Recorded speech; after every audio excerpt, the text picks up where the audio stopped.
Hola, buenos días. ¿Cómo están? Se sigue uniendo gente. Hola, profe, ¿bien usted? Bien, también, gracias. Hola, Marcela. Profe, yo le mandé el correo que habíamos quedado la semana pasada y me rebotó las 3 veces que intenté mandarle. ¿Le habrá llegado o no? No, no recibí ningún correo. Sí, ¿qué habrá pasado? Qué raro. A ver, espérame, déjame. paula@aquain.cl. Así, quizás escribiste mal Aquain, ¿no? Prueba de nuevo. Intentar reenviar ahora, ¿ya? Ya, súper. Ya, bueno, entonces habemos 15. Uy, qué poquitos. Ya. Hoy nos toca hablar de patologías y patógenos en agua dulce, ¿ya? En producción de salmones. Así que es medio larga la clase de hoy, así que voy a partir al tiro compartiendo pantalla. Eh, Profe, una consulta antes de que se me caiga el Zoom. cuéntame. Em, ¿Qué va a pasar con las notas? Va a pasar que las tengo que poner y las tengo que subir y yo vuelvo a pedirles disculpas, pero es que he estado con unas semanas así muy saturadas de trabajo, entonces no he podido concentrarme en subir las notas, ni en corregir los trabajos, ni nada. Em, pero tengo que hacerlo, pues. De hecho tengo que hacerlo esta semana, es mi límite.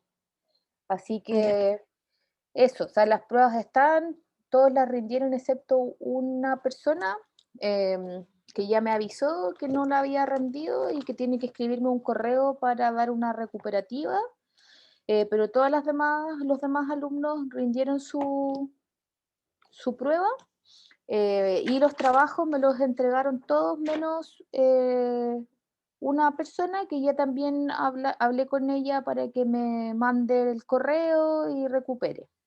¿Ya? Y en términos de las notas en el sistema, yo tengo esta semana para ponérselas.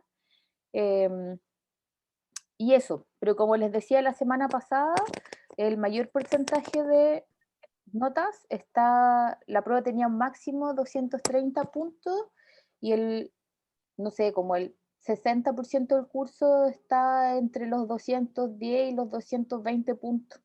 Así que les fue súper bien a todos en general. Profe, lo otro, lo que pasa es que aquí en mi casa cortaron la luz en él, así ¿Ya? que si se me cae el internet, porque estoy desde el celular, si se Porque me se cae me el acabó la batería. Ya. Vale, vale, Valentina. Ujú. Ok, Gracias, profe. vale. Sí, bueno, igual todas las clases están grabadas y subidas. La última clase me atrasé en subirla y la subí creo que ayer en la tarde la subí. Ayer a las 12 y algo, subí la última clase. ¿Ya? Sí, yo les pido disculpas, pero igual he estado así muy saturada de cuestiones, entonces no he podido sentarme a terminar de corregir sus pruebas y sus trabajos. Perdón. A ver, ya. Entonces vamos a ir con la clase de hoy, que como les decía es un poco más larga que lo habitual. Y espérenme un segundo. Compartir pantalla y ahí va.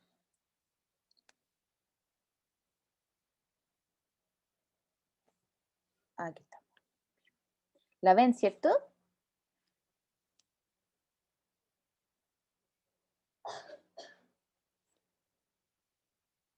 ¿La ven? Sí, profe. Ya. Ya, entonces esta sería la clase número 6. ¿Ya?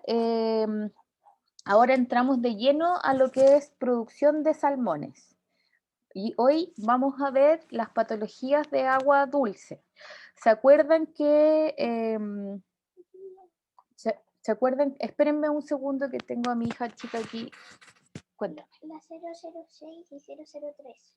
Ya, ¿tú le podrías pedir ayuda a Marcelín, porfa, para esto? Él sabe cómo hacerlo, ¿ya? Que yo estoy en clase. 006 y 003. Vaya para allá. Eso. Perdón. Ya, entonces, como recordarán de las clases anteriores, nosotros vimos que la producción de salmones tenía una etapa en agua dulce, que partía en ova y terminaba en smolt, ¿cierto? Y ahí teníamos tipos de piscicultura, vimos las pisciculturas de lago, las pisciculturas de flujo abierto, las pisciculturas de recirculación. Hoy nos vamos a concentrar en ver el tipo de enfermedades y patógenos que ocurren en el ciclo de agua dulce del salmón, es decir, cuando estamos en piscicultura desde ova a smolt. ¿Ya? Como recordarán la clase pasada, nosotros revisamos el manual de clasificación de mortalidades, ¿ya? Eso es súper importante que tengan esas categorías en su cabeza, porque cuando analicemos las mortalidades de agua dulce y de agua de mar, vamos a hablar dentro de esas categorías. Entonces tienen que entender a qué nos referimos cuando las mencionamos, ¿vale? A ver, espérenme un segundo, perdón, disculpen, ¿no? Sí, mi amor, espérame.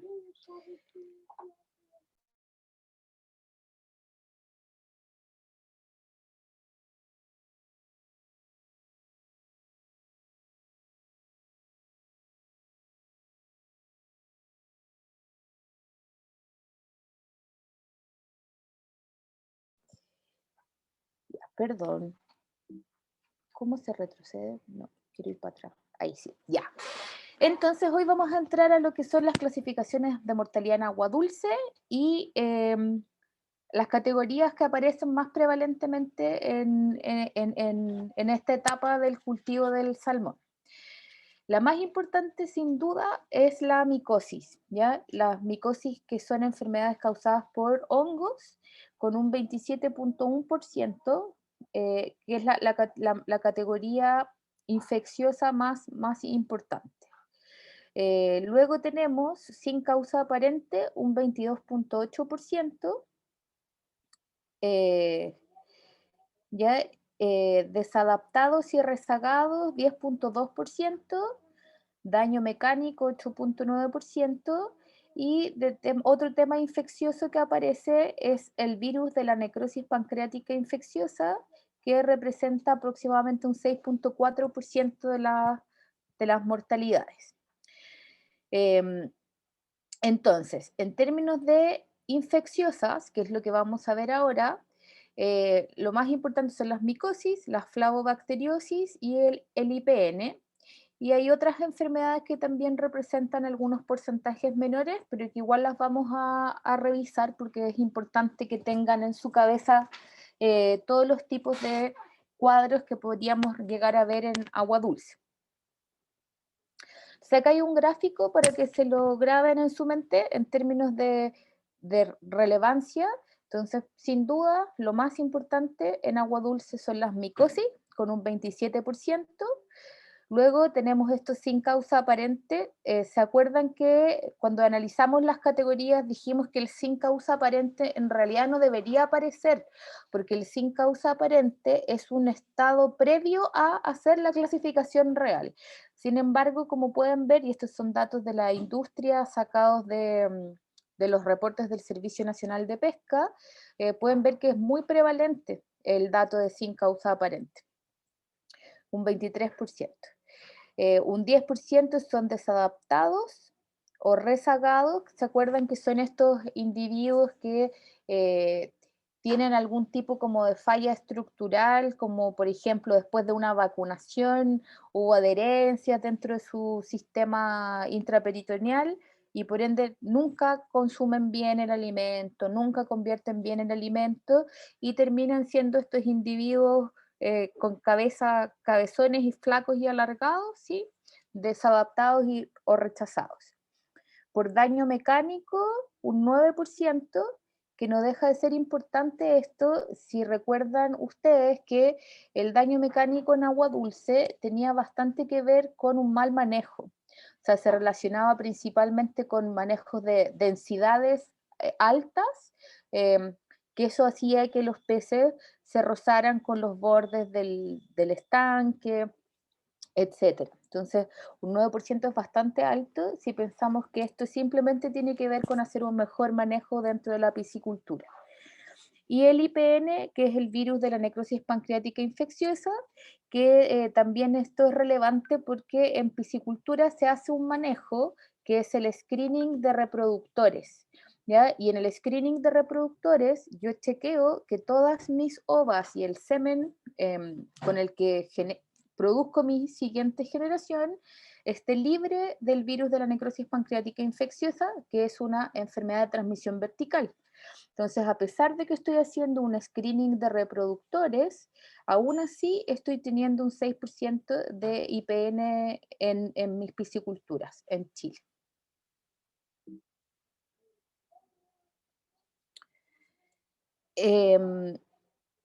Ya, esto es en smolt, ya, solo en smolt. La categoría anterior es en toda la etapa de agua dulce, ya. Esto de acá es solo en la etapa de smolt, es decir, esto es en la semilla antes de llegar a agua de mar. Y en este caso, solo estoy dentro de la categoría infecciosos, ¿ya? Diferencien estas dos gráficas. Esto es clasificación de mortalidad, todas las categorías, categorías primaria y secundaria. ¿Se acuerdan que la categoría primaria eran las causas no infecciosas, que serían acá sin causa aparente, desadaptados y rezagados y daño mecánico, ¿ya? Y la causa secundaria, que era lo mismo que infecciosas, y que en este caso tendríamos ahí la micosis y el IPNB. En esta caja de acá, en esta otra gráfica, esto se abre a solo infecciosas y solo dentro de los smolt, ¿ya? Y acá la micosis pasa a ser un 85% de las causales de mortalidad infecciosa en smolt. Entonces, dentro de la categoría secundaria o infecciosa, las más importantes son micosis, sin duda, lejos, y luego flavobacteriosis y finalmente IPNB. Esto es en smolt, ¿ya? Y acá tenemos otras. Pero estas otras cada vez han ido tomando mayor importancia. Estos datos son los datos de Intesal de julio del 2015. Esto ha ido variando entre estas categorías, ¿ya? En estas tres categorías, pero esto es lo que se mantiene siempre. Tenemos un problema súper relevante de hongos acá en Chile. Y ya. Entonces, ¿qué es lo que nos interesa a nosotros en agua dulce? Como habíamos visto anteriormente, lo que nos interesa es producir un smolt que sea de la mejor calidad posible. Es decir, que sea un smolt que esté alimentándose bien, pero que también esté sano, o sea, es decir, libre de enfermedades, con esa definición de sano. Entonces nos interesa entregar smolt, ya que son estos peces que se van a ir a agua de mar, libres de patógenos. Sin embargo, hay que recordar que pueden existir bacterias o virus que están en estado de latencia en el agua dulce y que una vez que se hace el cambio de salinidad, cuando yo los llevo a agua de mar a los peces, aparecen como una enfermedad porque los patógenos se comienzan a multiplicar de mayor manera en agua de mar, que es lo que ocurre muchas veces con el IPNB, que puede ser causal de mortalidades muy altas post siembra en mar. Pero eso, de nuevo, es por un mal manejo de los screenings de reproductores. Yo no debería tener peces positivos a IPNB en agua dulce, sin embargo, es muy común. Es importante recordar que un pez que está en proceso de desmultificación o desmultificado sufre muchas modificaciones y cambios fisiológicos para poder adaptarse metabólicamente a este cambio de agua de mar. ¿sí? De pasar de agua dulce a agua de mar. Entonces este es un tema también en patología, porque muchas veces estas desadaptaciones o estas mortalidades sin causa aparente también pueden deberse a un proceso de cambio fisiológico mal ejecutado y que yo estoy trasladando a agua de mar, entonces peces que no están completamente esmoltificados, etcétera, ¿ya? Entonces este tema de la esmoltificación y los cambios fisiológicos y metabólicos lo vamos a ver en detalle en la siguiente clase porque es como un tema en sí mismo. ¿Por qué les toco esto ahora? Porque cuando yo tengo cuadros clínicos o patógenos en agua dulce, como estas micosis, las bacterias o los virus, puedo afectar el proceso de esmoltificación y por ende ser menos eficiente, porque estoy entregando una esmol que se encuentra en condiciones no óptimas para ser trasladado al mar, tanto en términos de la osmorregulación como también en temas de inmunidad. Ya recuerden también que en agua dulce es donde se ponen las vacunas para los patógenos que van a afectar al pez posteriormente en agua de mar. Por lo tanto, si yo tengo un pez inmunodeprimido en agua dulce, no voy a tener buena respuesta a esas vacunas posteriormente en agua de mar. Y como les comentaba, hay ciertos desvíos metabólicos producto de las patologías que van a impactar seriamente en smol de peor calidad. Por lo tanto, el control de enfermedad en agua dulce es muy relevante para tener una semilla, un smol de buena calidad y por ende todo un ciclo productivo optimizado. Como les decía, la micosis es sin duda lo más importante como enfermedad infecciosa, un 85% de las patologías y en términos de clasificación de mortalidad general, un 27% de las patologías en agua dulce. Los hongos que afectan a los peces en esta etapa pertenecen al género Saprolegnia y producen estos cuadros de micosis en los peces, ¿ya?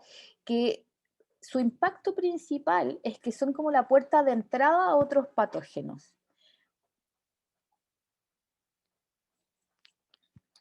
El signo característico de estos cuadros es lo que hablábamos la clase pasada, este pez tipo mota de algodón blanco.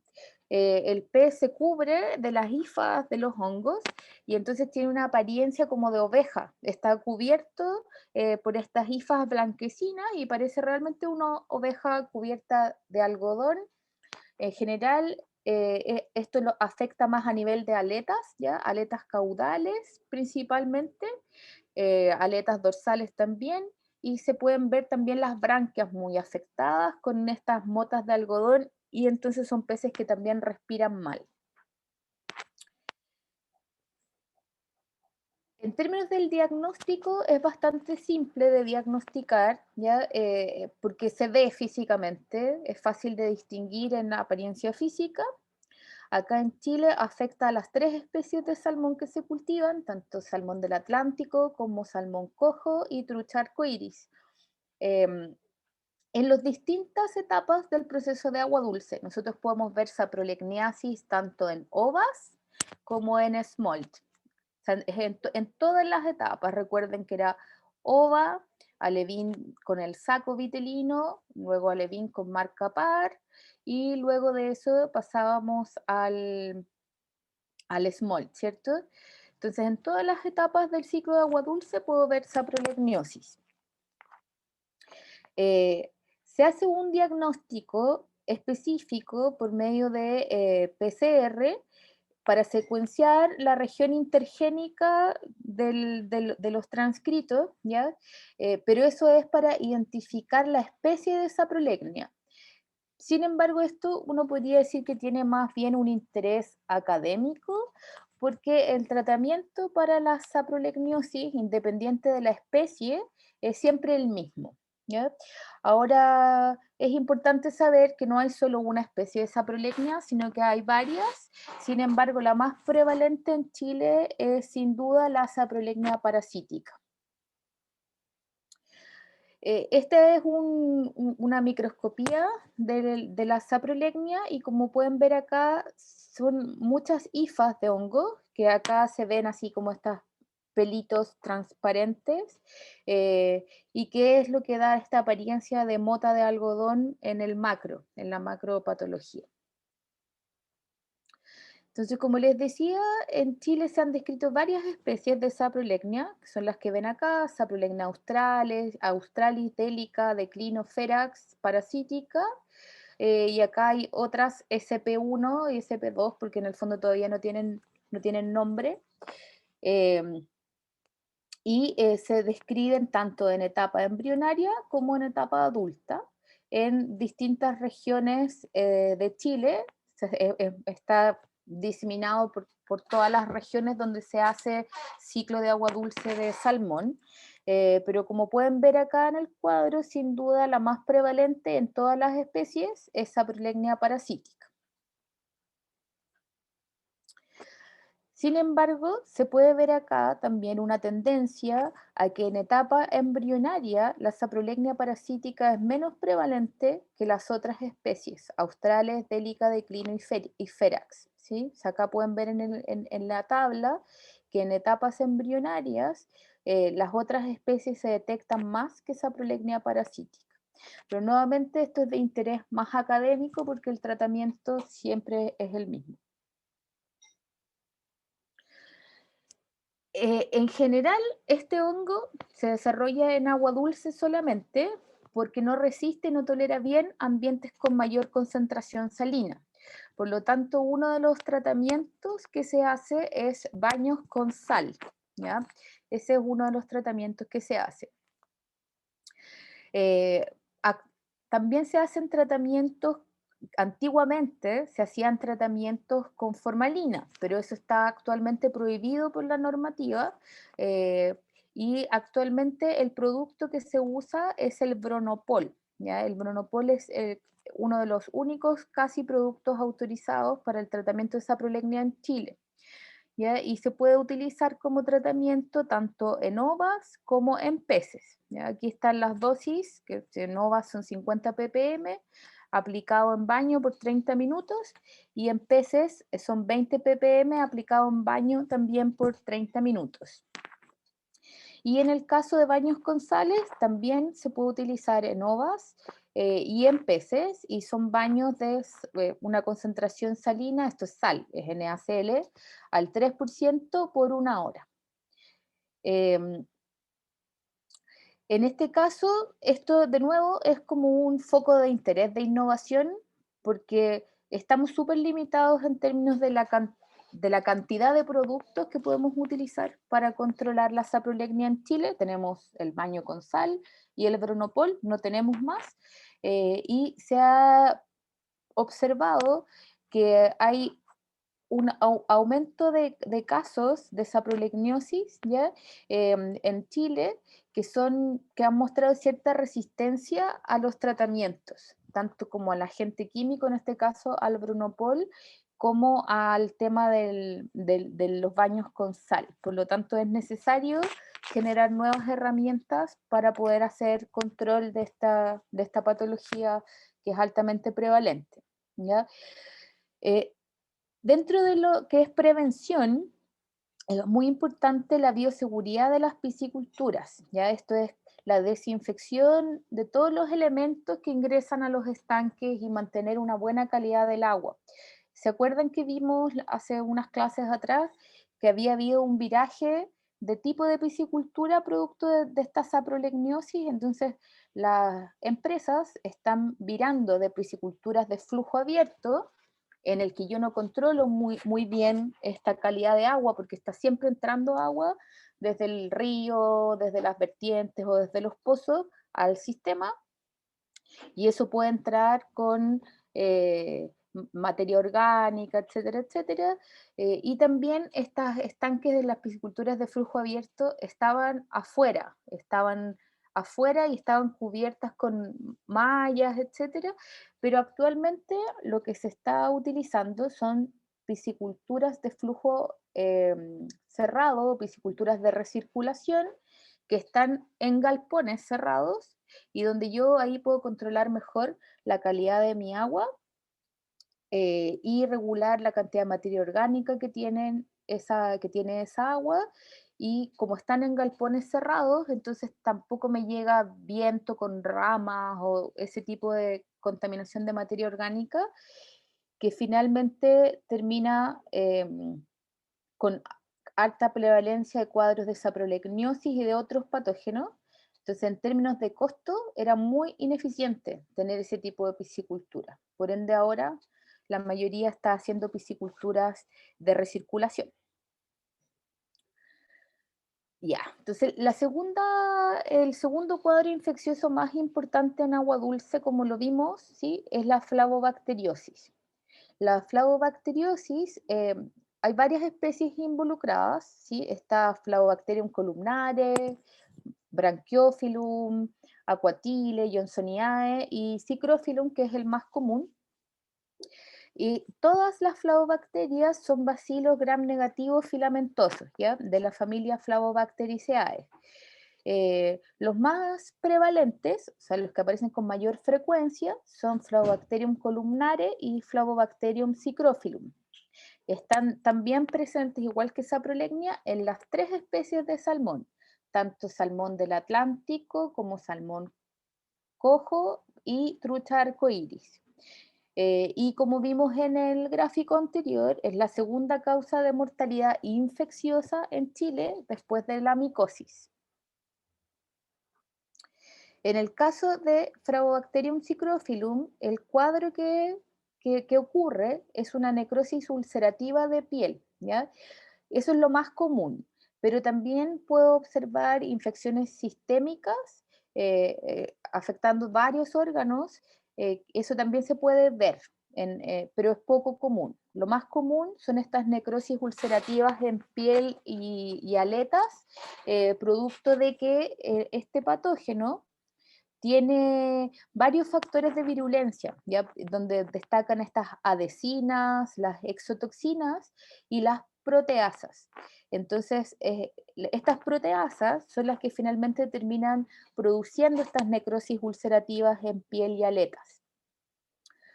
Como les comentaba, al igual que saprolegnia, se asocia a aguas que tienen materia orgánica o materia orgánica que está en la superficie de las ovas y de los peces. Entonces ahí, como primera base, luego se acopla el Flavobacterium psychrophyllum a esta primera base de materia orgánica, ya que también se conoce como biofilm, ¿sí?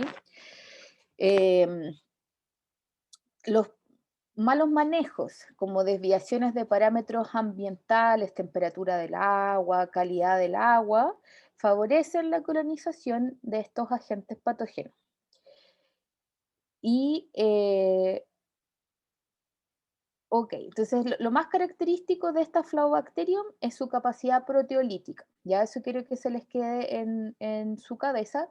Y lo más común en términos de lesión son estas necrosis ulcerativas de piel y aletas.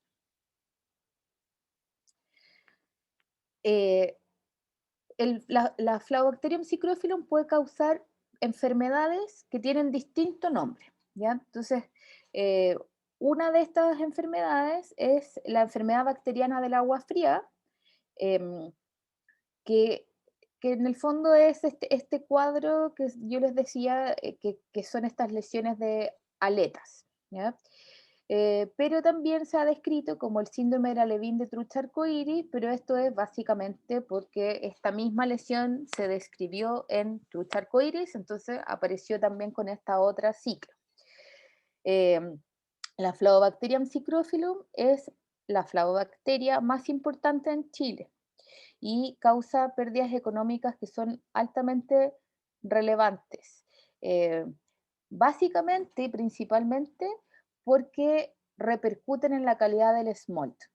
Por lo tanto, quizás las mortalidades que produce en agua dulce no son tan importantes como pudimos ver, ¿sí? en el cuadro de clasificación de mortalidad. Sin embargo, repercuten en el proceso de esmoltificación, y cuando yo traslado a los peces al mar, entonces ahí es cuando más me afecta porque veo una alta cantidad de rezagados y desadaptados, y eso es lo que incide en estas significativas pérdidas económicas en el sistema productivo chileno.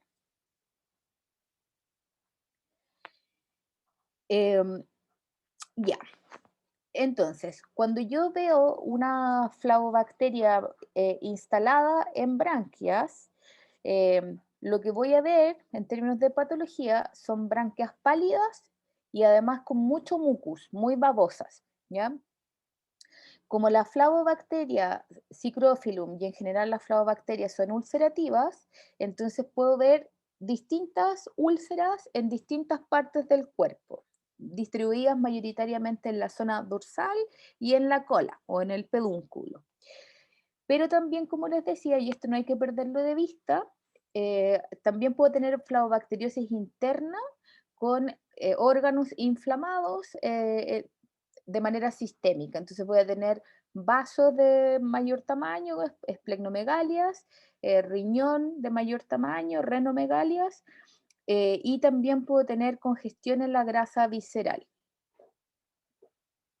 Esta es una imagen, así como la más clásica, de cómo se representa la flavobacteriosis en agua dulce. ¿Ya? Es una lesión ulcerativa a nivel dorsal. Aquí pueden ver esta aleta degradada completamente. Incluso ya acá hay lesión a nivel de hueso. O sea, las proteasas de esta bacteria son tan poderosas que son capaces hasta de degradar hueso. ¿Mm? Ya, la segunda flavobacteria de importancia en términos de frecuencia de aparición es Flavobacterium columnare. Y este produce una enfermedad que es conocida como la enfermedad de la columna en agua dulce. Esta no solo se remite a peces salmonídeos, sino que también puede afectar a otras especies de peces como tilapia y catfish. Y afecta a todas las especies de salmonídeos.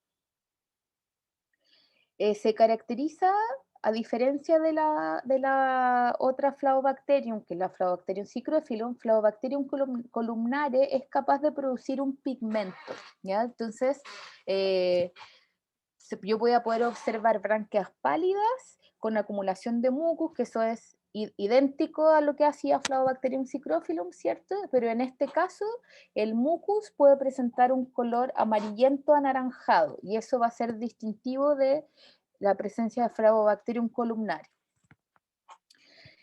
También puedo ver cuadro sistémico, igual que la Psychrophilum, con inflamación de vaso y de riñón, y principalmente, al igual que la otra bacteria, se asocia con malos manejos, ¿ya? Esas malas condiciones ambientales en el cultivo, cuando se disparan las temperaturas del agua, cuando tengo mucha materia orgánica en el sistema, y, por ejemplo, altas densidades y estrés o mala frecuencia de limpieza de estanque, ¿ya? Eso repercute sobre mayor cantidad de materia orgánica en el sistema.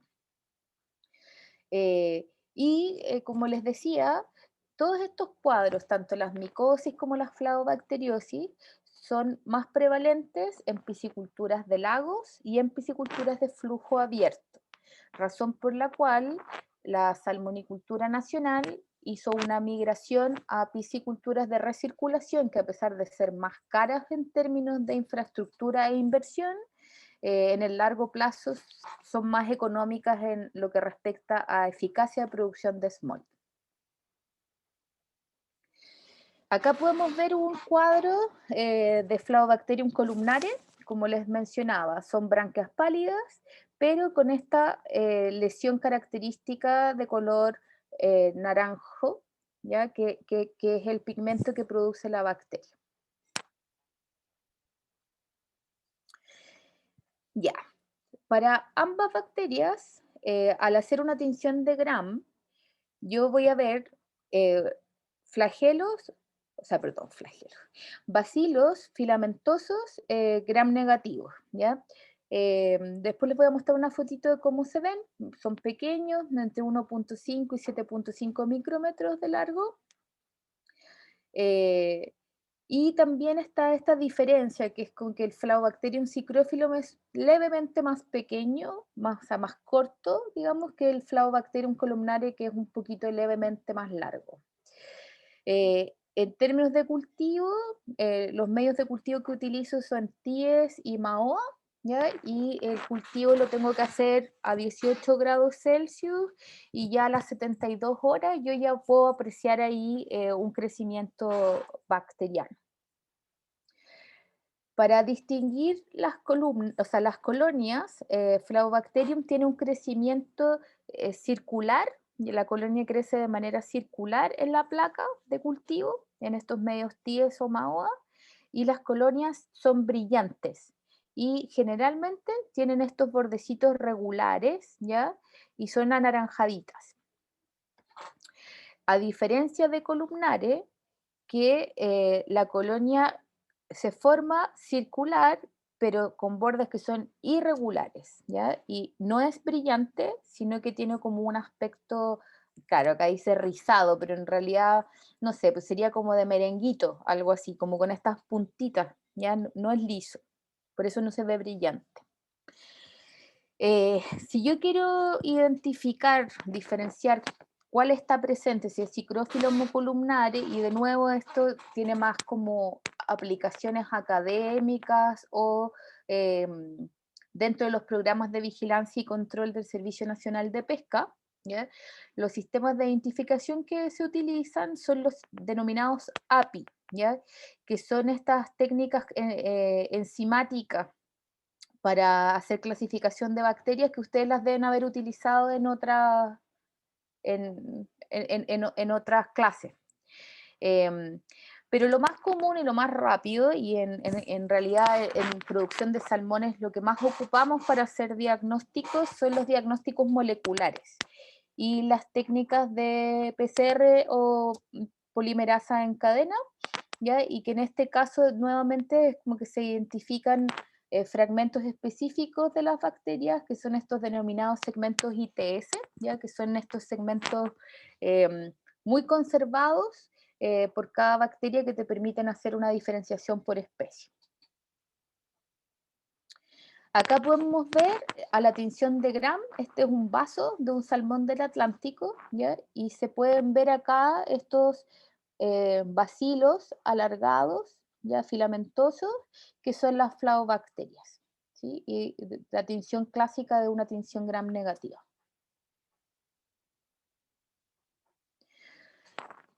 Ya. En términos de prevención, para las flabobacterias, lo primero es un buen manejo de los peces, control de densidades entonces y control de la calidad del agua, no presencia de materia orgánica en el agua, eso es sin duda lo principal, ¿ya? Pero con esa línea base se recomienda el uso de vacunas para las 3 especies de salmonídeos. Hay que decir, por ejemplo, que la flavobacteriosis fue causal en Noruega de un uso elevado de antibióticos hasta como el año 96. Y luego apareció la vacuna para flavobacteriosis, orientada a Flabobacterium psicrophyllum, ¿ya? Y esto hizo que la industria noruega disminuyera sustancialmente el uso de antibióticos al nivel que están ahora, ¿ya? Que son como 2 gramos por tonelada de salmón producido, a diferencia de nosotros que ocupamos 500 gramos por tonelada de salmón producido en promedio. La vacuna es una vacuna de inmersión, ¿ya? Que contiene 2 cepas inactivadas de Flavopsicrophyllum. También existe en Chile una vacuna inyectable que tiene tanto las 2 cepas de Psicrophyllum como cepas de IPNB. Hay que decir que no existen en este momento vacunas disponibles para el control de Flabobacterium columnare. O sea, por lo tanto, cuando yo tengo peces vacunados y que aún así estoy con cuadros de flabobacteriosis, lo más probable es que es porque tenga Flabobacterium columnare en el sistema, y lo más probable es que esto se relacione con un mal manejo de la calidad del agua, de las densidades, etc. Ok. Entonces, cuando yo tengo un cuadro de flavobacteriosis, lo más importante a atender en términos como de controlar el cuadro es disminuir la cantidad de materia orgánica que está presente en el agua, ¿ya? Y al mismo tiempo tratar de manejar las temperaturas del agua, porque esta patología se presenta mayoritariamente en temperaturas del agua sobre los 10 grados Celsius. Por lo tanto, en verano, cuando las temperaturas de mis fuentes de agua suben, es altamente probable que tenga mayor prevalencia de este cuadro. Sin embargo, actualmente existen sistemas de regulación de las temperaturas del agua en piscicultura, por lo tanto, hay que tratar de mantener temperaturas bajo 10 grados Celsius o al menos hasta 10 grados Celsius. Como les decía, también un tema muy importante es el control de densidades. No es lo mismo tener 100 kilos de pescado por metro cúbico que 50 kilos de pez por metro cúbico. Entonces, si tengo mayor temperatura del agua, tengo que manejar densidades más bajas, y si tengo tendencia a una mayor cantidad de materia orgánica en el agua, también tengo que manejar densidades más bajas para disminuir el riesgo, ¿sí? En términos del control, y que esto ya es cuando ya tengo cuadros clínicos con mortalidad o con bajas de consumo de alimentos, el tratamiento es la oxitetraciclina, ¿ya? Oxitetraciclina en dosis de 100 a 125 ppm por 1 hora a flujo cerrado, y esto por 3 días, ¿ya? En este caso hay que decir algo. O sea, cuando yo tengo el mercado norteamericano, tiene prohibido el uso de antibióticos durante todo el ciclo de producción de salmones, en el caso de las oxitetraciclinas, ¿ya? El único antibiótico que se puede utilizar para enviar peces al mercado norteamericano es florfenicol.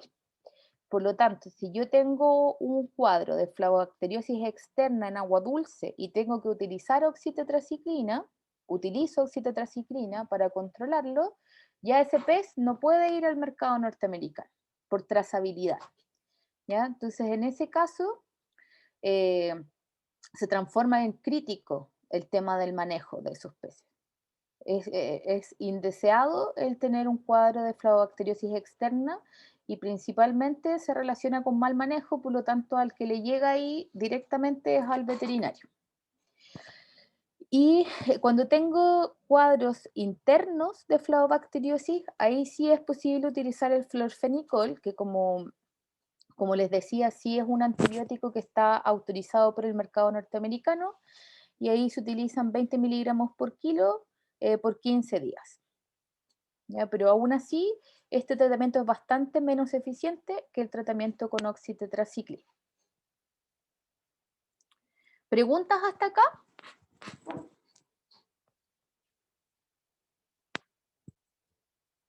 ¿No?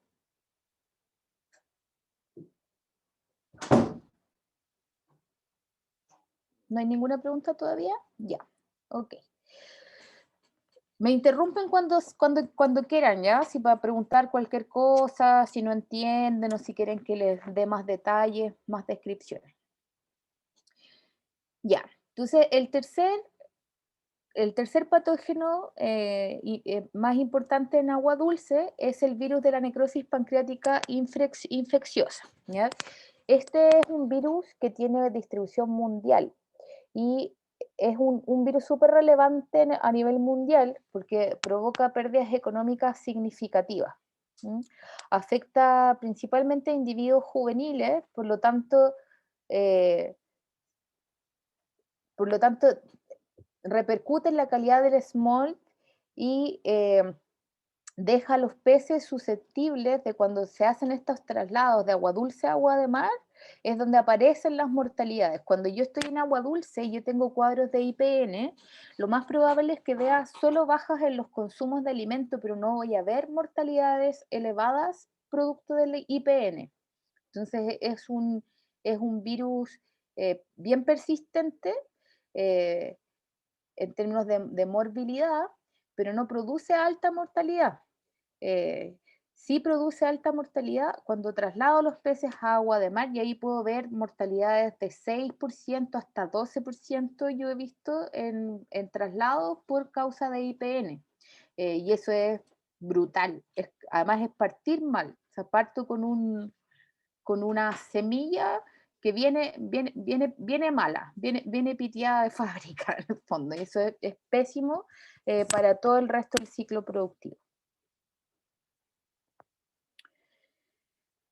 Y bueno, este es un poco lo que les comentaba. En general las mortalidades se aprecian post ingreso, ya en etapa post ingreso normalmente. Los diagnósticos están presentes en las 3 especies de salmón, tanto en salmón del Atlántico, tuta arcoíris y cojo, con mayor prevalencia en el caso de Chile en salmón del Atlántico, ¿ya? Pero esto también porque el salmón del Atlántico es el más cultivado en Chile, por lo tanto no hay una tendencia acá como entre las especies. Hay mucha mayor susceptibilidad en individuos antes de la primera alimentación, ¿ya? ¿Y esto por qué? Principalmente porque la vacuna se aplica en peces de 1 gramo hacia arriba. Entonces, y son en vacunas inyectables, como veíamos. Entonces, cerca de un 90% de las mortalidades en estanques específicos se han podido observar asociadas a alevines antes de la primera alimentación. Estos alevines de saco, ¿se acuerdan? Por esta razón, se recomienda la utilización de, en primera alimentación, comenzar con dietas que tengan algún tipo de aditivo que refuerce la respuesta inmunológica en esta etapa, en que los peces todavía no van a estar vacunados hasta que tengan 1 gramo de peso. ¿Ya?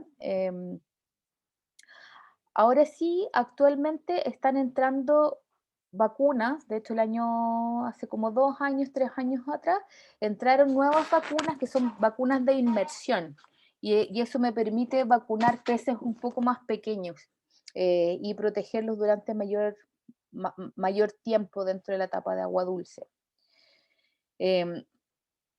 Como la transmisión aquí es horizontal y vertical también, ¿ya? Pero se transmite a través de las orinas y las heces. Entonces, si yo tengo un grupo de peces infectados dentro del estanque, voy a infectar rápidamente a los otros peces. Por esto es muy importante el screening de los reproductores que les mencionaba. Seleccionar reproductores libres de IPN para poder seguir con progenias también libres de IPN. Bueno, en términos de signología clínica, voy a ver peces que están como inflados, así que tienen como un abdomen distendido y con petequias, o sea, puntitos rojos a nivel ventral, y también es bastante común ver exoftalmia, ya que esto ya lo vimos, exoftalmias grado 1, grado 2. A la necropsia voy a ver hígados amarillos, que eso también yo les he mencionado en las clases anteriores, que es muy clásico de IPN, estos hígados de color amarillento, petequias en las grasas viscerales y los ciegos pilóricos, y además esto también, este contenido mucoso amarillento en el intestino, ¿ya? Que se llama una enteritis catarral aguda, y que cuando uno ve a los peces nadando, los ve como que tienen una pseudofeca colgando del intestino de color amarillo, ¿ya? Y eso es muy, muy característico de IPN. Acá hay una imagen entonces a la necropsia, ya con esta ventana de necropsia que ustedes ya aprendieron a hacer. Tenemos este hígado de color amarillento muy, muy característico, ¿sí? Y aquí no se aprecia tanto, pero se ve un intestino aquí de color amarillento, ya que esta es esta enteritis catarral, ¿ya? Y cierta congestión a nivel de ciegos pilóricos y grasa visceral. Ya. Al igual que como que en Flauobacteria, los sistemas diagnósticos de elección son técnicas moleculares. Acá también se ocupa RT-PCR en tiempo real, ¿ya?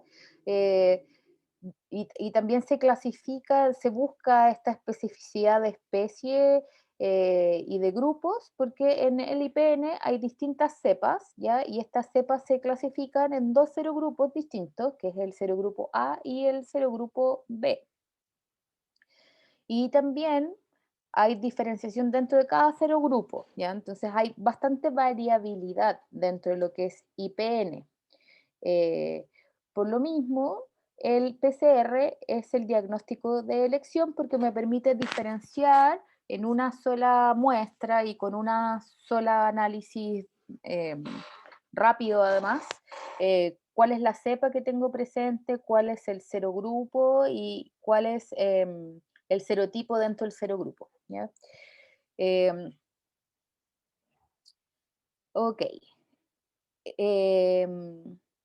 Mira, no sé si esto sea tan importante que se lo aprendan, pero es importante que se queden con que dentro de lo que es IPN hay una gran variabilidad de cepas, ¿ya?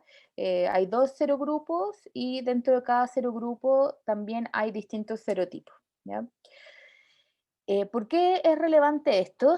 Esto es relevante porque implica que la actualización de las vacunas tiene que ser al menos cada 2 años, ¿ya? Porque van apareciendo nuevas variantes dentro de los cuadros clínicos con los que nos encontramos. Entonces, cada cierto tiempo aparecen con mayor frecuencia IPNB en agua dulce a pesar de que los peces ya fueron vacunados, ¿ya? Y esto se relaciona con que las vacunas que se estaban utilizando no contienen las nuevas variantes que aparecen en el sistema, debido a esta gran variabilidad que tiene el virus, esta gran capacidad como de mutar y generar nuevos serotipos, ¿ya? En Chile, el serotipo CP, ¿ya? Que es del serogrupo A, es el que afecta principalmente a la especie salmón del Atlántico, ¿ya? Y el serotipo WB, que también es parte del serogrupo A, es el que se ha descrito mayoritariamente afectando salmón cojo y trucha arcoíris. Bueno, acá está lo que yo les decía de las vacunas, ¿ya? Que necesitan ser actualizadas producto de esta variabilidad y de esta capacidad mutagénica del agente viral. Actualmente hay varias vacunas disponibles en el sistema, tanto vacunas que son de las características de las virinas, que son virus muertos, pero también hay nuevas vacunas que están hechas en base a proteínas recombinantes. ¿Ya? Y en este caso, estas nuevas vacunas que están hechas con proteínas recombinantes son más fáciles de actualizar cada cierto tiempo y contienen material genético, entonces como de las diferentes cepas y serotipos, y por ende permite tener inmunidad cruzada, si es que aparece una variante u otra variante en el sistema. Ya.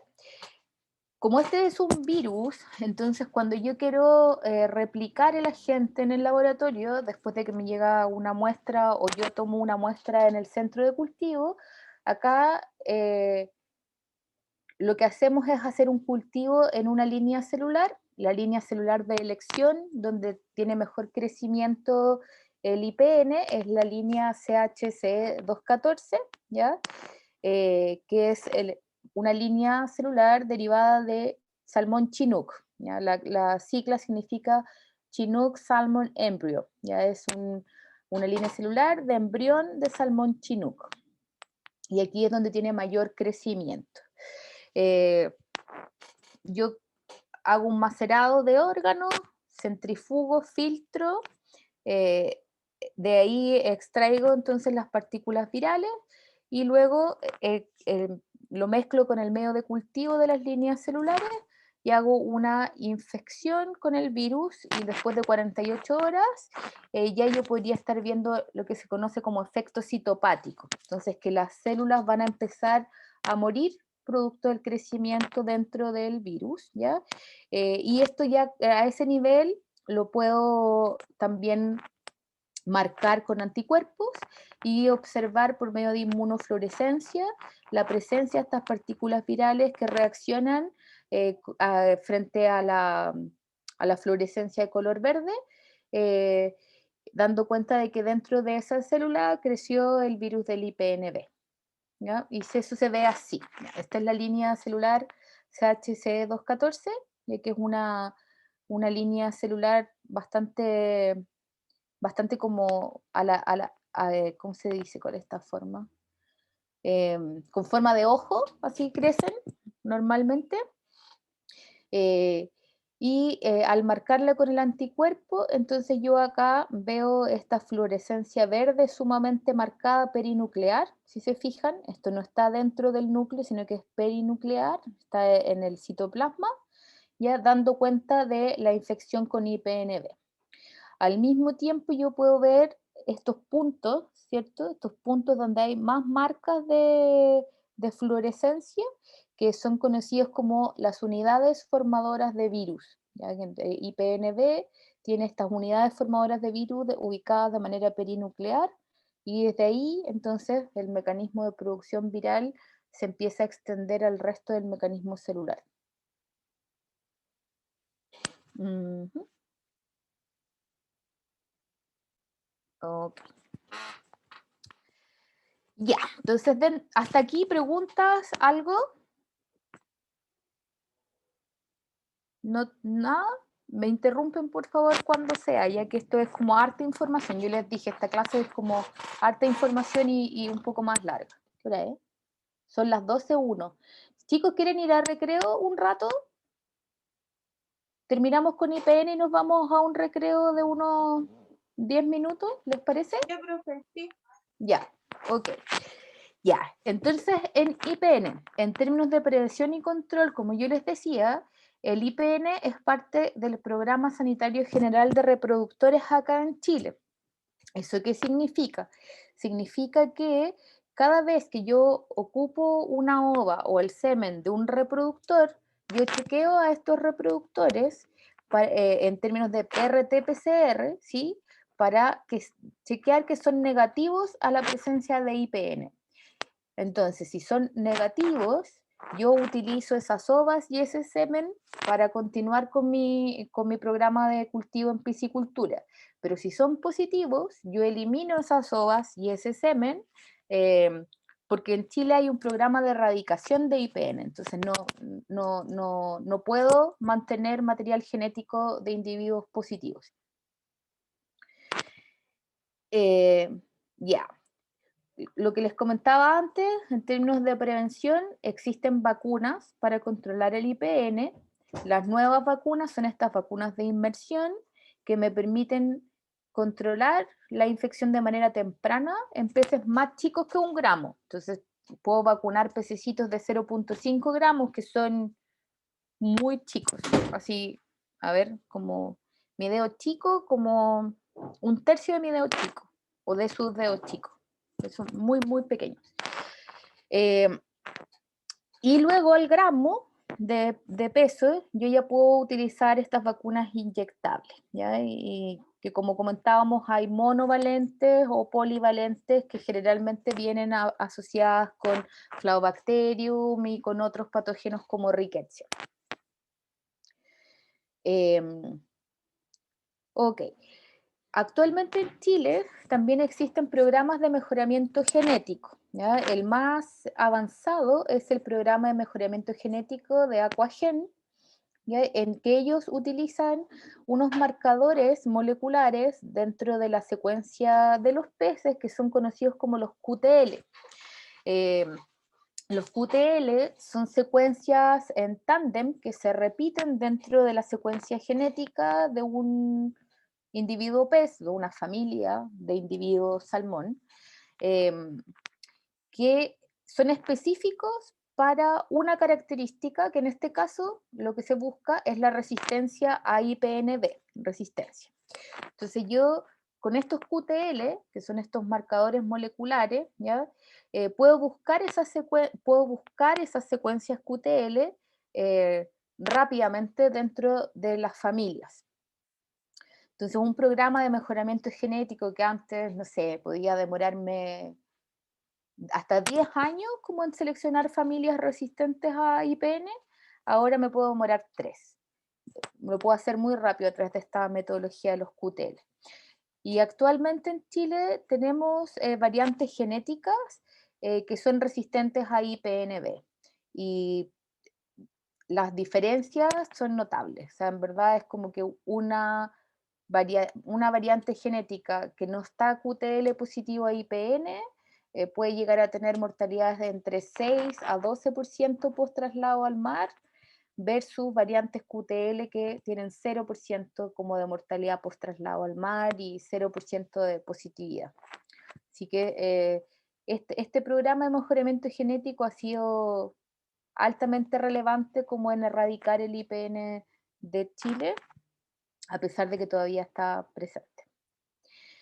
Y como les decía, también las dietas funcionales, o sea, dietas que contengan inmunoestimulantes durante la fase de desmoltificación y post-transferencia, también son herramientas que se están utilizando para la prevención de mortalidades por IPNB. Ya, listo. Entonces, vamos a ir a un recreo de... ¿Me ven? Ya, vamos a ir a un recreo de 10 minutos. Yo tengo las 12:05. Entonces, según mi reloj, a las 12:15 deberíamos volver. ¿Ya? Chequen sus relojes. Yo creo que el mío lo tengo medio desfasado. A las 12:15 volvemos con el resto de la clase, que nos toca ver algunos otros patógenos de agua dulce. ¿Ya? ¿Todo bien?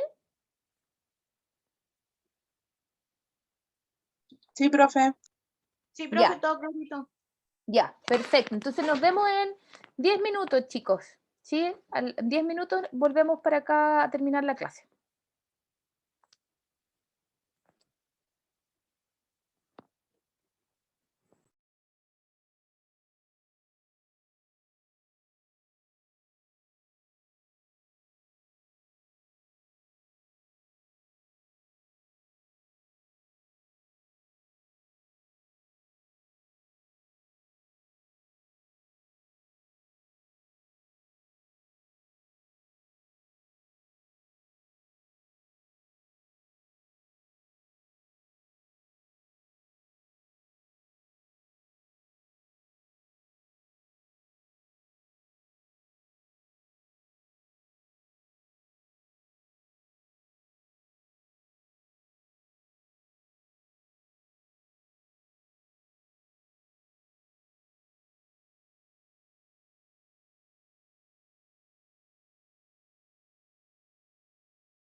Hola, ¿están por ahí? ¿Ya han vuelto? Sí, profe. Ya, súper. A ver, voy a volver a compartir pantalla. No, espérate, que me metí ahora en una tarea de mi hija chica y como que me aparecía eso en la pantalla, nada que ver. Ay, se cierra aquí. Listo, aquí quedamos en enfermedad bacteriana del riñón. Ujú. Compartir pantalla, ahí sí. Compartir. Y ahora sí lo ven, enfermedad bacteriana del riñón, ahí quedamos, ¿cierto? Ahí vamos. Pium, sí. Ya. Entonces, retomando, ya recordando, estamos viendo patologías en agua dulce, salmón, producción de salmón en agua dulce. ¿Ya? Y ahora vamos a ver lo que es la enfermedad bacteriana del riñón y la sigla es BKD. ¿Ya? El BKD es una enfermedad que afecta a salmones tanto silvestres como de cultivo. ¿Ya? Y es importante que afecta a los peces tanto en agua dulce como en agua de mar. Entonces, también, al igual que IPNB, que también afecta a los peces en agua dulce y en agua de mar, es una enfermedad que es transversal a todo el ciclo de cultivo. Entonces, eso es muy dañino para la eficacia de la producción. O sea, yo puedo cargar un cuadro de BKD desde agua dulce hacia agua de mar, y eso tiene implicancias productivas brutales cuando hago los traslados de agua dulce a agua de mar. Es una enfermedad que tiene un carácter crónico, entonces, al igual que IPNB, yo no voy a ver mortalidades grandes asociadas a BKD, excepto si es que tengo eventos de estrés, como este traslado de agua dulce a agua de mar, eh, sino que más bien lo que voy a ver va a ser disminuciones en el consumo de alimentos, peces orillados, como ese tipo de cosas. ¿Ya? El agente causal de la enfermedad bacteriana del riñón es Renebacterium salmoninarum, ¿ya? ¿Por qué es interesante este bicho, digamos, esta bacteria? Es interesante porque es un patógeno intracelular, ¿ya? Y al ser un patógeno intracelular, entonces coexiste con el sistema inmunológico porque se camufla dentro de los macrófagos y no es visto por el sistema inmunohumoral. Por lo tanto, para poder controlar el BKD, yo lo que tengo que hacer es tender a activar un sistema inmune de tipo celular específico, porque la única forma de destruir a un patógeno que tiene una ubicación intracelular es por medio de linfocitos T citotóxicos que sean capaces de darse cuenta de que este bichito está dentro del macrófago y activar todos los mecanismos de destrucción que tienen los linfocitos T, ¿cierto? Ahora los peces tienen linfocitos T citotóxicos y también tienen células natural killer, que son las que se involucran en este tipo de faena, de destrucción de patógenos intracelulares. Ya, Renebacterium salmoninarum es muy importante que sepan y tengan claro que es un patógeno intracelular que habita en los macrófagos, ahí es donde persiste, ¿ya? Por lo tanto, se puede diseminar muy rápidamente a nivel sistémico. Los macrófagos viajan a todos los órganos del cuerpo. Es una bacteria gram positiva y tiene forma de diplococos, o sea, diplobacilos cortos, ¿ya? Diplobacilos cortos, es aeróbico y es inmóvil, no se mueve. Y es una bacteria bien fastidiosa porque cuesta mucho hacerla crecer en medios de cultivo. Es bastante difícil de manejar. Produce mortalidades, sí, en algunos casos se han llegado a describir mortalidades bastante altas. Sin embargo, quédense con que es una patología de carácter crónico, más bien, de carácter crónico. Es muy raro ver mortalidades asociadas a BKD, más bien lo que uno ve son estas disminuciones de consumo y estos problemas como para llegar a, a buenos pesos, etcétera, ¿ya? Acá en Chile existe un programa de screening de reproductores eh, donde el BKD está incluido, por lo tanto es una enfermedad que está dentro de un programa de erradicación. Sin embargo, al igual que el o sea, que el IPN, es una enfermedad que ha sido muy persistente sobre todo en la región de Magallanes y Aysén, en que aún no está definido por qué, pero en agua de mar, aún con el programa de screening de reproductores, eliminando a los reproductores positivos, en agua de mar hay una alta prevalencia de BKD en Magallanes y Aysén.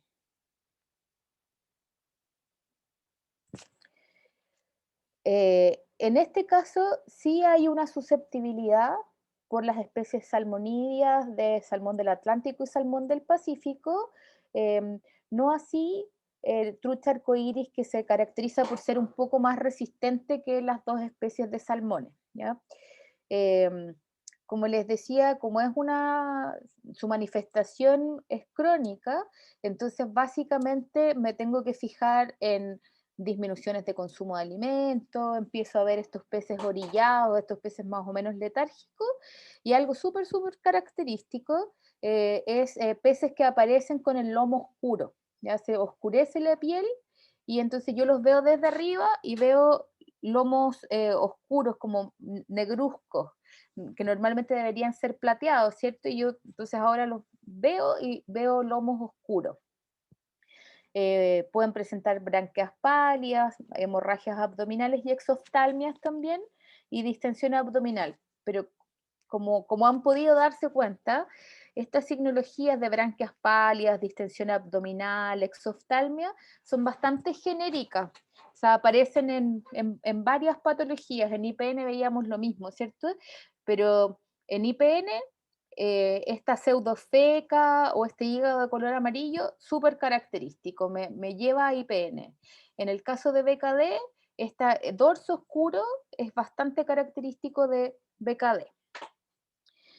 Ya, y en términos de necropsia, o sea, la signología interna, yo al abrir esta cavidad, esta cavidad de necropsia, esta apertura de necropsia, yo voy a encontrarme con ascitis, me puedo encontrar con líquido dentro de la cavidad abdominal, y algo muy típico es encontrarme con nodulaciones blanquecinas, tanto en riñón, hígado y vaso. Más característico en riñón, por eso esto se llama enfermedad bacteriana del riñón, ¿cierto? Es como se forman estos nódulos blanquecinos en riñón y hacen que el riñón tenga una apariencia eh, nodular, como si tuviera un absceso, pero en realidad no es un absceso, sino que es un nódulo. También hay congestión y hemorragia en la grasa perivisceral, pero esto también es transversal a otras patologías. Y esto sí es más de BKD, la presencia de pseudomembrana en hígado y en corazón, ¿ya? Y, o sea, que en el fondo es como si tuviera una membrana sobre la membrana, doble membrana en hígado y en corazón.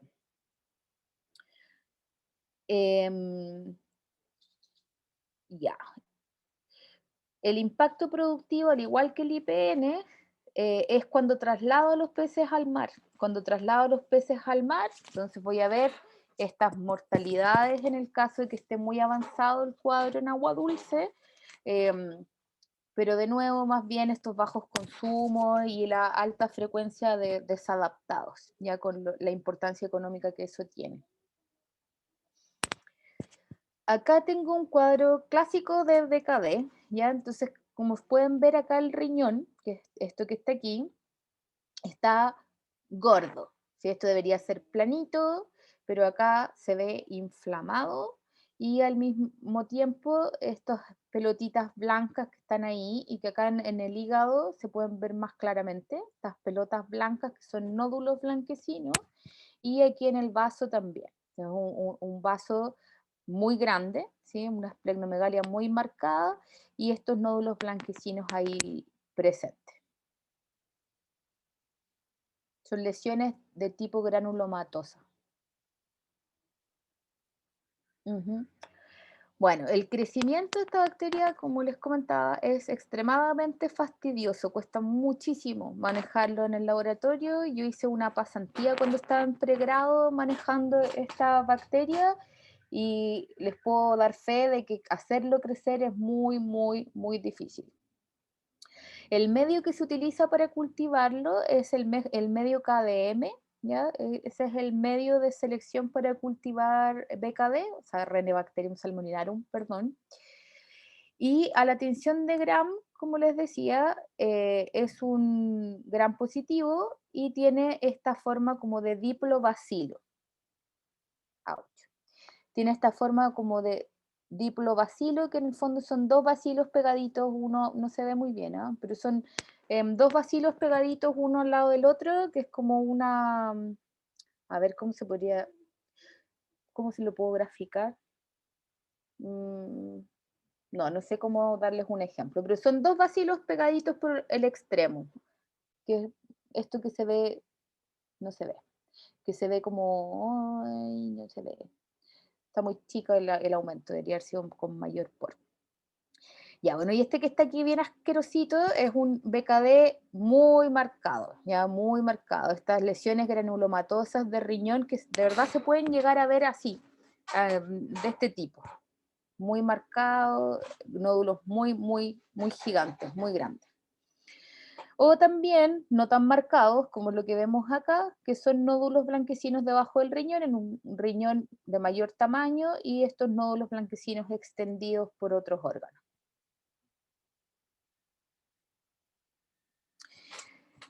Ok, el gold standard diagnóstico establecido por la OIE, en este caso, es el cultivo bacteriano, ¿ya? Este cultivo en este medio de selección que es el medio KDM, ¿ya? Ese es el diagnóstico gold standard. También podemos utilizar las técnicas de ELISA para hacer inmunodiagnósticos, anticuerpos fluorescentes para realizar inmunofluorescencias y también el clásico diagnóstico por PCR. En salmones ocupamos muchísimo el PCR porque así podemos hacer en una sola muestra varios diagnósticos, ya que hay PCR descrito para todos los patógenos relevantes en salmonicultura. Es una técnica altamente sensible, ¿ya? Y que también es una técnica aceptada por la OIE como un diagnóstico efectivo de BKD.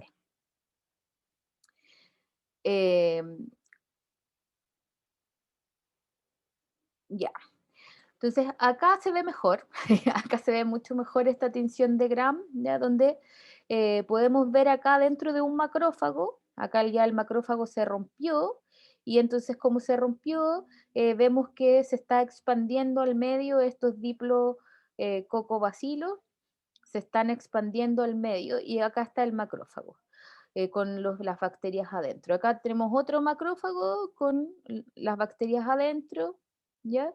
Y uno de los grandes problemas de esto es precisamente esa condición de intracelular.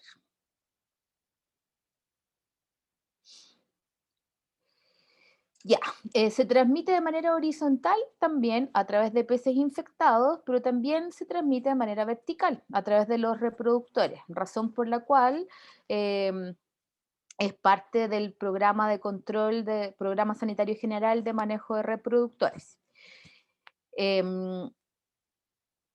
El Programa Sanitario General de Manejo de Reproductores, por ende, es el primer filtro en el que yo hago erradicación de esta patología, ¿ya? Reproductores positivos tienen que ser eliminados, son analizados mediante PCR y si aparecen positivos a Renebacterium salmoninarum, deben ser eliminadas esas ovas, totalmente.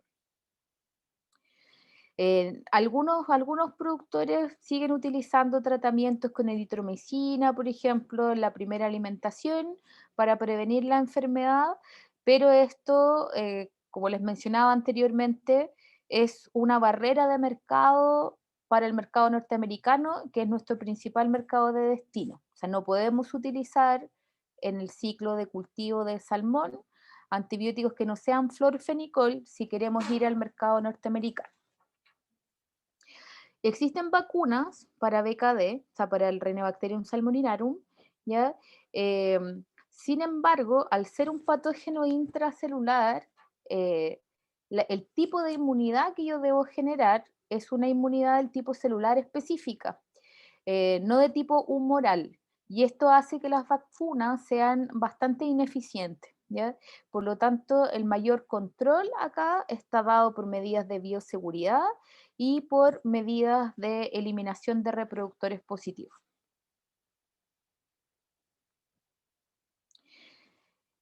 Eh, es muy importante el control de este patógeno porque, como veíamos, está tanto en agua dulce como en agua de mar. Por lo tanto, si tengo individuos positivos en agua dulce y lo traslado a agua de mar, eso significa que tengo una diseminación no solo dentro de mi jaula, sino que dentro del área de mar completa, afectando tanto a mis centros de cultivo como a los centros de otras especies.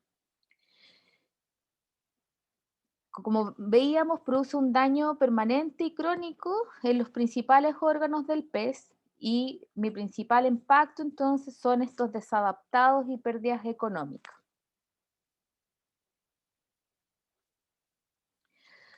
Puedo tener algunas presentaciones atípicas de BKD, que esto es bastante emergente, se ha visto este último tiempo, y es relevante conocerlo para poder hacer diagnósticos diferenciales, ¿ya? Carlos Sandoval, que es un patólogo importante dentro de Chile, él describió una presentación cutánea de Rhinobacterium salmoninarum, que también había sido reportada en el extranjero por otros patólogos como Ferguson, y básicamente la bacteria se empieza a replicar dentro de los bolsillitos de las escamas de los peces y esto genera una dermatitis multifocal, ¿ya? Y entonces lo que uno puede ver en agua dulce, que se ha reportado principalmente en salmón cojo, ya con algunos reportes también en agua de mar, son unas lesiones a nivel de piel, donde la escama se presenta como levantada, así levantada producto del crecimiento de las bacterias en estos bolsillitos de la escama, eh, y entonces yo puedo ver una escama levantada y de muy fácil desprendimiento, ¿ya? Y también puede ir asociado con lesiones musculares, como con cavidades musculares debajo de la escama. ¿Ya? Esto que vemos acá. Son escamas que se ven levantadas, ya como con un bolsillito así de algo que está creciendo debajo. Y si esto continúa en el tiempo con mayor crecimiento bacteriano, se pueden formar úlceras de este tipo. Entonces, se estaba confundiendo bastante con SRS, ¿ya? Pero eh, como se da más en agua dulce y el SRS se da más en agua de mar, entonces hay que hacer un diagnóstico diferencial. Acá a la inmunofluorescencia, porque hay anticuerpos que reconocen el BKD, ¿sí? Se puede observar este tipo de reacción donde están estos diplobacilos. Ahí este es en un cuadro de cutáneo de BKD. A la tinción de Gram, entonces tengo diplobacilos Gram positivos dentro de las células, dentro de los macrófagos. ¿Sí? Aquí un macrófago también se está rompiendo y está arrojando bacterias al exterior. Y aquí tenemos esta presentación cutánea de BKD, donde el BKD entonces está creciendo debajo de la superficie de la dermis. Esto es lo mismo. Ya, entonces como les decía, otra característica también de... No, este es otro cuadro. Sí, no, ya nos pasamos de cuadro. Hasta acá llegamos con BKD. Y esto de aquí es otra patología que ha sido descrita recientemente en peces en agua dulce, ya afectando principalmente a salmones del Atlántico, smolt, ya, que es el HSS, que es el eh, Heart, eh, ay, Heart, bueno, el síndrome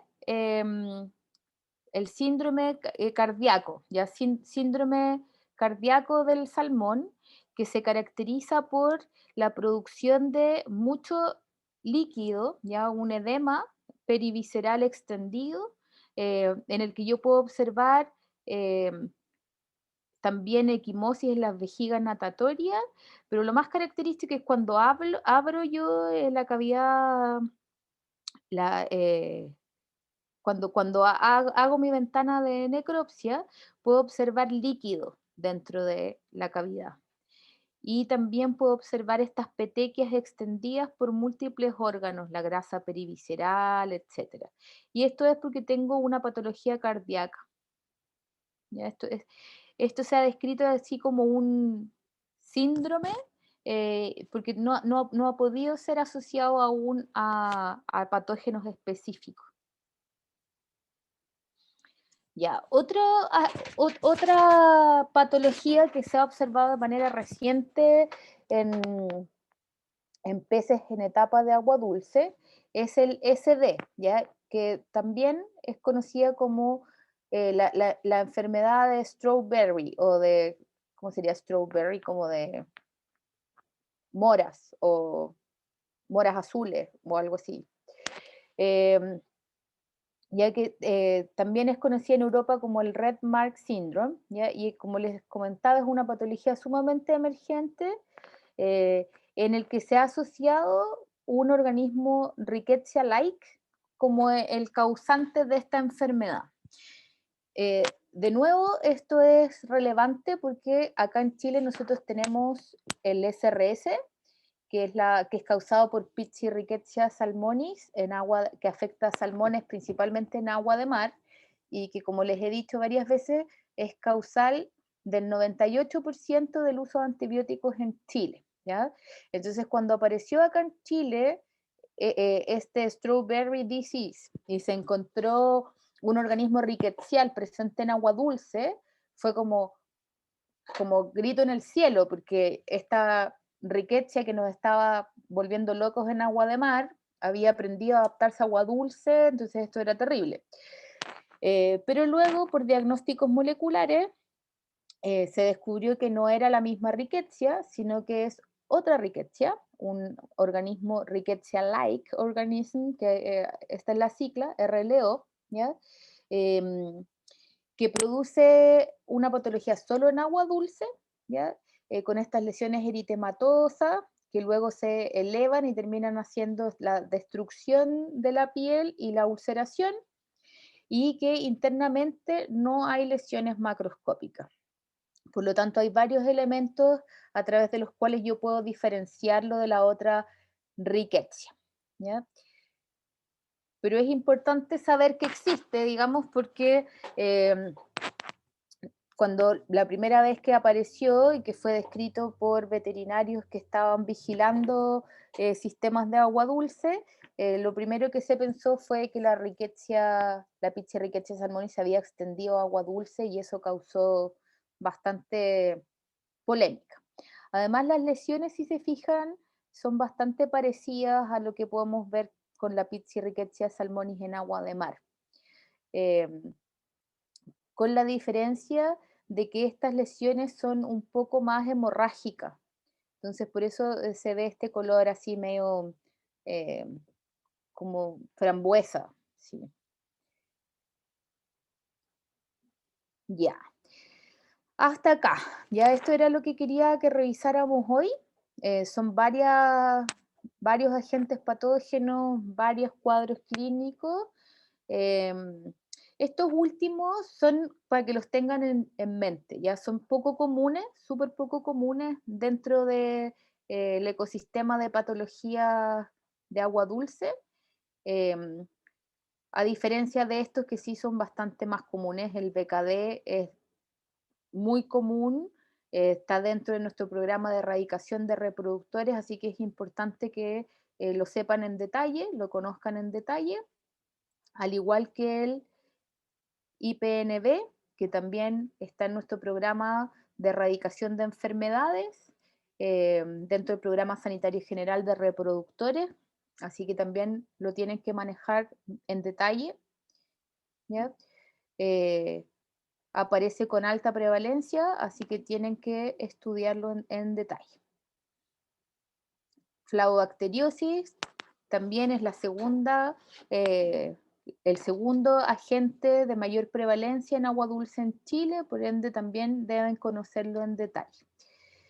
Y sin duda, como les dije, el más relevante en agua dulce es Saprolegnia, Saprolegnia parasítica, el más prevalente, ¿ya? Así que también es relevante que acá conozcan en detalle cómo es la presentación clínica, cuáles son las medidas preventivas y de control que se toman frente a estos agentes, y que existen distintos tipos de saprolegnia en Chile, siendo saprolegnia parasítica la más prevalente en smolt y otros estadios de tipo alevín en agua dulce, pero hay otras saprolegnias que tienen mayor prevalencia en estadios embrionarios, ¿sí? Que es lo que vimos aquí en esta tabla, ¿vale? Son las cosas que tienen que recordar sí o sí. Y bueno, estas imágenes que tienen que recordar la diferencia, ¿ya? Acá estamos dentro de lo que es la mortalidad secundaria o infecciosa en agua dulce. Y aquí tenemos entonces el 85% es micosis, el 13% flavobacteriosis y el 2% IPN. Mortalidad secundaria o infecciosa. Cuando hablamos de toda la mortalidad, tanto primaria, que es la no infecciosa, y secundaria, que es la infecciosa, tenemos este otro gráfico, en el que la micosis sigue siendo la más preponderante, pero llegamos solo a un 27%. ¿Ya? Y así se distribuye el resto de las clasificaciones de mortalidad, que es lo que revisamos la clase pasada, ¿ya? Estas categorías también es muy importante que sepan a qué nos referimos con cada categoría, porque son las clasificaciones que vamos a manejar tanto ahora en agua dulce como en agua de mar. Ya, eso era lo que les tenía que contar hoy. ¿Tienen preguntas?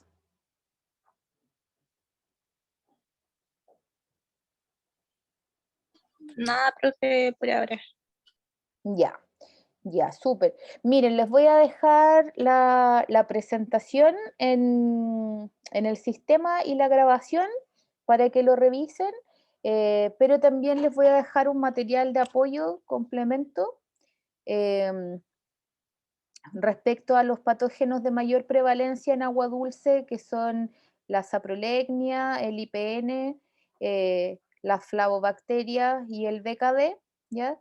Que son los capítulos de la OIE referentes a estos patógenos, para que estudien con mayor profundidad estos patógenos que son los más prevalentes. Eso pues chicos, entonces si no hay más preguntas o algo que discutir, terminamos antes de tiempo. Profe, ¿le habrá llegado mi correo ahora sí? No sé, no lo sé, pero creo que no, porque si me hubiese llegado, me hubiese entrado, me hubiese avisado y no me avisó. Dame tu correo mejor. ¿Cuál es tu J, correo? J, F, F, F, F.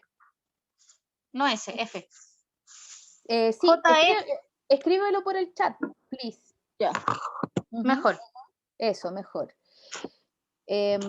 Ya, miren, la otra cosa que les quería, a ver, espérate, alguien dice aquí, no alcancé a entrar, primera hora, hablo algo de las notas.